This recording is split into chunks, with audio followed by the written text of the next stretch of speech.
Are there any common misconceptions with marketplaces for early stage founders?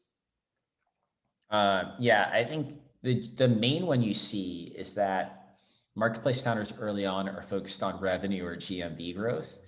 And personally, I don't care too much about that.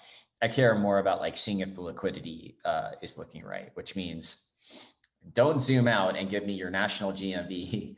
In this particular area that you're trying to focus on, is the supply side and the demand side happy and growing on its own? Um, and usually the challenge with marketplace founders is the metric you're building to measure liquidity as a predictor for both the supply side and the demand side ends up being a little bit bespoke. So like I'll give you an example from Grubhub.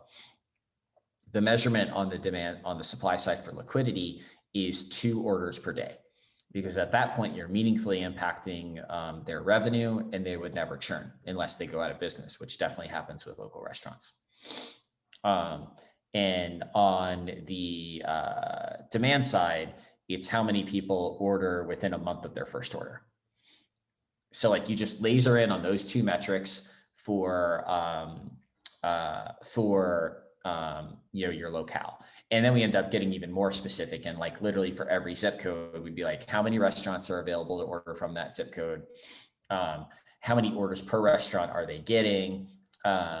And we'd be able to kind of like tune our focus from a sales side, which is led by the VP of sales, or the demand side, which is led by me, into what tactics we would take to get them healthier and healthier over time.